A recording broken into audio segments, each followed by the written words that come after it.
Does people pleasing sometimes override your own needs? Do you sometimes suppress your needs to self-soothe or suppress your needs that you have inside of you? Do you ever hide parts of yourself as a survival instinct? Study body language really closely? Do you ever imitate somebody else or somebody you've seen on TV and then reenact that or take on that personality in real life? Do you script or rehearse conversations in your head? All of these are symptoms of autistic masking. And today we're going to talk about the definition of what is masking. Hi, I'm Brett the Audi Boss, and on this channel we talk about ADHD and autism in the workplace. I'm Brett.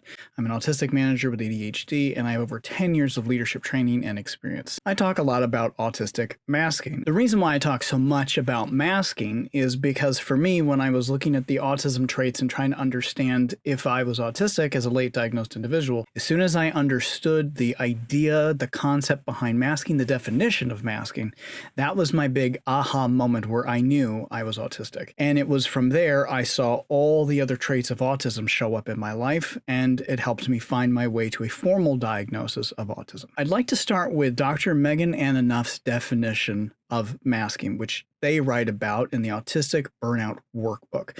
Now, you can check out any of my conversations with Dr. Neff, who has been very gracious with their time, where we've done a couple of videos on this channel. You can check those out here. I also have a special discount code for Dr. Neff's Autistic Masking Workbook. More on that in a little bit. But first, I want to start with how Dr. Neff's definition comes together. They write, autistic masking involves the conscious or unconscious efforts of an autistic person to change their external behavior and hide aspects of themselves to avoid harm using strategies such as suppressing stimming behavior, meticulously studying and imitating social behaviors, analyzing body language, scripting and rehearsing conversations, exhibiting excessive accommodation and helpfulness towards others. Dr. Neff notes in this part of their book, the Autistic Burnout Workbook, autistic masking can also be referred to as camouflaging, which Dr. Neff writes is essentially how we adapt to our environment. Dr. Neff refers to Dr. Laura Hall, a research fellow at Bristol Medical School, where they found 3 distinct ways that people camouflage their autism through compensation, masking, and assimilation. Dr. Neff writes that compensation is around mimicking and copying autistic or non-autistic people.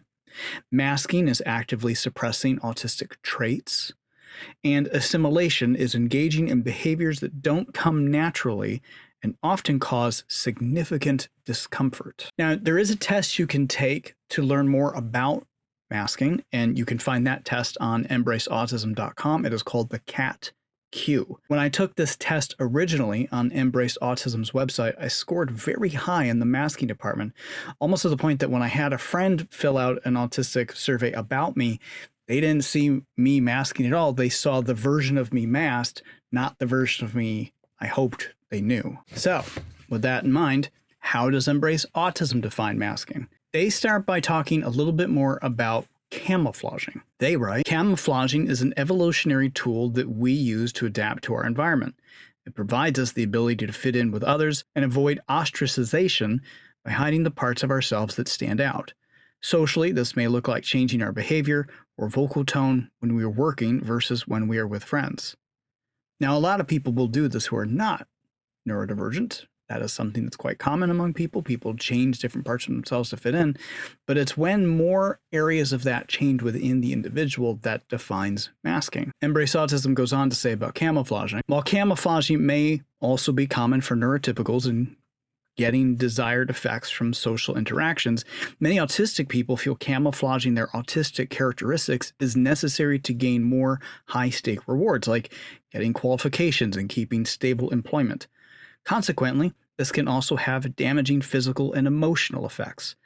By constantly hiding parts of ourselves we feel are integral to our identity, we might quickly experience burnout as well, more negative feelings about ourselves, which can be damaging to our sense of self. Masking, to start, refers to ways we hide or cover up our artistic characteristics in social interactions, whether consciously or not. And quick side note for me, I was unconsciously masking for most of my adult life. It was only when I understood the concept of masking that I was able to clue into the fact that I was masking, and now I am consciously very aware of when I'm masking and when I'm not. For example, one might force themselves to go into a hyper calm mode, where I appear to be calm on the outside, but on the inside, I'm totally spaced out of reality, just trying to regulate my emotions to a workable level of intensity. In this instance, Embrace Autism also notes that ADHD camouflaging and masking and autism camouflaging can be referred to interchangeably. Questioning the difference between an ADHD camouflaging and autism camouflaging, and their question essentially is there a difference?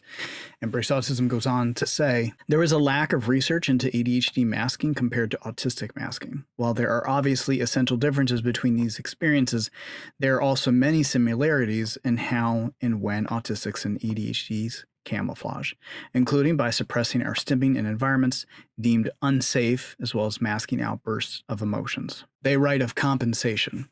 Similarly, compensation refers to the ways we try to cover up any social difficulties we may have. For example, meeting new people can be uncomfortable and nerve-wracking for many autistic people. Of assimilation, Embrace writes. Finally, the assimilation subtype refers to the act of trying to be, quote-unquote, similar to the physically perceived as part of the desired group by doing similar things. In the case of autistics, we may try to fit in with non-autistics by participating in group social activities like going to a workplace party. The next part of this covers masking and identity. Now, again, we talk about a lot of this in my conversation with Dr. Neff about masking and identity, which you can check out here. But I really want to hone in on what Dr. Neff writes within their book, the Autistic Burnout Workbook. Specifically, the section that Dr. Neff writes, how autistic masking affects identity. Masking becomes part of your core identity. Masking becomes so interwoven with our psyche that it's hard to distinguish the threads of our authentic selves from the threads of our masked personas. Now, this in particular was important for me. I really couldn't tell the difference between my masked persona and my true identity. It took many years to sort to unravel a lot of that masked identity. I knew there were some things. I knew there were some things that I absolutely put on a mask for to like survive or to get through certain situations or certain life moments or life events and things like that.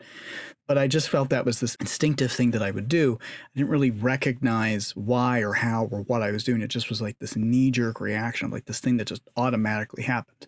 On the other side of getting my diagnosis, I now understand that I'm doing it, and I recognize when it does happen. I do recognize when it happens unconsciously. I can feel it starting and happening and performing it. And then I have to make a choice about whether or not I'm going to continue to do it or I'm going to stop doing it. And depending on the situation, depending on where I'm protecting myself, I will most often continue to do it where I need to. On that point, Dr. Neff writes this: masking often develops at a young age, and many people are not even aware they are masking. Many autistic children receive feedback on their behavior that leads them to mask. For example, when a child faces harsh discipline for their autistic traits like stimming, asking questions, avoiding eye contact, or experiencing sensory meltdowns, they may respond by learning to mask these traits as survival mechanisms. Striving to please others and evade punishment becomes their natural way of navigating the world, deeply ingrained and often unconscious, intertwining with their core identity during their formative years. In Dr. Neff's book, they go on to talk about the ways that masking can contribute to burnout. These are really critically important to better understand the concept of masking. So I'm just going to give the highlights. If you want to read more about these specific areas, Dr. Neff breaks each one of these down into their own sections inside the Autistic Burnout Workbook. Those areas are overriding your natural instincts to self-soothe and regulate your body, disconnecting from self, which makes it harder to identify and respond to internal stressors, experiencing the masking paradox, in which masking not only heightens stress, but also makes it harder to access support and accommodations, the fawn response and people-pleasing, which often lead you to override your own needs in order to satisfy others, and then putting extra strain on the prefrontal cortex. On intersectionalized identities and who masks and who doesn't, Dr. Neff writes this: anyone can mask. Autistic masking knows no bounds. Anyone can mask regardless of age, gender, or background. It's especially common among autistic people with average to above average intelligence and is prevalent among girls, women, BIPOC, and genderqueer individuals. However, many cis-het white men also mask. Similar to code switching, where individuals from non-white cultures adjust their speech and behavior to fit into white dominant spaces, masking involves adapting to neuronormative behaviors and communication styles. Autistic people of color who may be both code switching and masking experience compounded exhaustion. Masking is exhausting. It's exhausting. For many of us who have to mask, it can take a lot of energy out of us. To that point, Dr. Neff writes, remember, masking provides safety. We cannot advocate for all autistic people to unmask until it is safe to be Black, brown, queer, or trans. Masking is a safety strategy, and those with multiple marginalized identities need its protection more than others. That is why masking should be approached from a harm reduction standpoint rather than as something to be eliminated. Dr. Neff references that the early research on masking simply observed it as an adaptive strategy so somebody could fit in socially, but it is much more deeper than that. And Dr. Neff references the research in 2021 led by autistic researchers Dr. Amy Pearson and Kieran Rose, where they highlight how masking is much more complex, often unconscious, and it's a drive for safety developed as a trauma response. Now, for me, one way that I saw masking show up in my life, and many of the ways that I've already talked about, but in particular in mimicking other people's behavior, I noted this earlier in the video. I would often watch people on TV shows, people on some of my favorite TV shows. I would watch things like I Dream of Jeannie or Bewitched or The Dick Van Dyke Show or Get Smart, or the classic years of Nick at Night, or I would watch classic sitcoms and I would mimic that behavior that I would then take out into the real world, including Saturday Night Live and Jim Carrey and all these different things as I got older. So different things that I would watch and different things that I would observe. To me, that was ways that I could be social, ways that I could human, ways that I could make people laugh, or ways that I could engage. I would use the actual scripts and the wording and the vocal cadence of how people would talk on television shows, including soap operas, which isn't always that smart, to do that in real life. So Dr. Neff writes this about mimicking others' behavior. Autistic people who mask often possess an exceptional ability to observe, analyze, and dissect autistic social cues. Many of us develop a heightened vigilance regarding the people around us in order to adapt, much like chameleons adapting to their environments. We meticulously study how people move, talk, and interact. A lot of us take on this role of social detective and social scientist from an early age. I would often say to myself, or even when I eventually did find my way into therapy, that I felt like an alien. And feeling like an alien is quite common among many people who were finding their way through an autism diagnosis and a late diagnosis process, where you feel like you're observing the human race and you're trying to figure out how to fit in. That's quite common among many of us in our diagnosis. Now, masking can be pretty intense, and unmasking itself can be its own process, and it can be hard to unmask in front of other people. It can be hard to unmask even for yourself, and I have a lot of videos about this that I've already talked about, but I want to read from this one particular section from Dr. Neff where they talk about disconnection from self. One way masking contributes to burnout is that it makes it harder to connect with yourself and your body's signals. Being in tune with your inner state is key for self-care.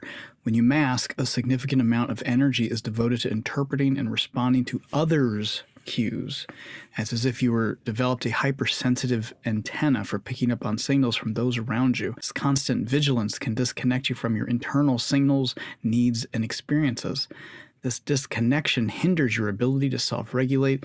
It makes you more vulnerable to developing mood disorders like depression, anxiety, and even PTSD. And Dr. Neff writes on this regarding fawn response and people-pleasing, which is another critical section for a lot of us to understand. Masking often results in a tendency to default into a fawn response or people-pleasing mode. The fawn response is a stress response where we prioritize pleasing others to maintain harmony. Many autistic people who mask have learned to blend in by taking up less space and being helpful to those around them. This people-pleasing behavior, or the more intense fawning mode, is kind of a social trauma response. This tendency to please others means you often overlook the need for your own self-care until you reach a state of crisis. Recognizing burnout or crisis can be difficult when you have a disconnection from your sense of self. And then prioritizing self-care and setting boundaries may be challenging as they go against your people-pleasing nature. These issues stack on top of one another in complex ways and often take something catastrophic before you're willing to take your needs seriously. Dr. Neff's book and the Autistic Burnout Workbook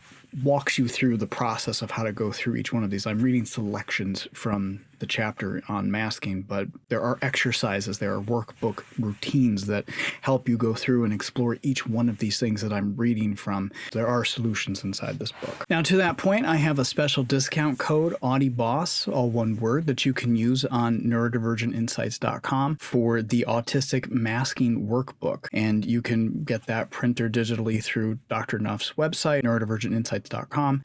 And I highly recommend the Autistic Masking Workbook, which can kind of help you go through the process of understanding masking even more, and then the process of unmasking and sort of what is needed in order to go through a lot of it. Help build more self-awareness, help you discover your genuine self or true self, as others write. I know for me, connecting with my identity helps me get closer to my queer identity. The more I unmask, the more I'm able to get closer to that identity. Masking prevented me from recognizing my queer identity until I was in my 30s. Unmasking's also helped me learn what I like and what I don't like. For many years, I liked what other people liked, and I didn't know what my likes or my dislikes were. So going through that process helped me quite a bit. If you're someone who is neurotypical or someone who doesn't mask, and you're trying to figure out, well, I know somebody who masks, or I'm aware that somebody masks, how do I help them? How do I step in and help? Well, that's kind of the tricky part. You want to make sure that you're being really respectful to a person who is heavily masking. We often refer to people as high masking in some cases. I personally am a high masker myself. Mask for a lot of situations in my life. I can only fully unmask when there's a lot of trust with somebody. And a lot of these things that I've talked about here in Dr. Neff's book, or even the things that I mentioned on Embrace Autism's website, I have to go through those things on my own in order to unmask for myself first before I can unmask for somebody else. But if you want to be able to be a safe place for somebody to unmask with, it's a lot of just making them feel safe, making them feel comfortable, and not allowing shame or judgment to come into play. A fear of being judged or shamed or feeling like you can't be yourself is why many people do mask. It is, again, survival. So as long as you can kind of create an atmosphere or a safe space for someone to be their true, authentic self, that helps. That helps a lot. If you are looking to help somebody, I would strongly recommend checking out Dr. Neff's The Autistic Burnout Workbook, which has a phenomenal chapter on masking and how masking contributes to burnout, but it's a very helpful chapter in many, many ways. I hope some of this information has been helpful. I'm going to link below to all of the resources that I've talked about, including the discount code for Dr. Neff's website for the Autistic Masking Workbook. Definitely check out a lot of Dr. Neff's writing and their work on all of this and more, as well as Embrace Autism, where they have their own sections and their own writing, and there you can actually learn more about taking the CAT-Q, which is the autistic masking test, and they have lots of general descriptions and understandings about what the CAT-Q is and how that test works. Thanks for watching. Please let me know if you have any topics you'd like for me to cover. I hope this has been helpful. Please like and subscribe. It really does help the channel grow. While you're here, please check out some of the other videos on my channel. Thanks for watching.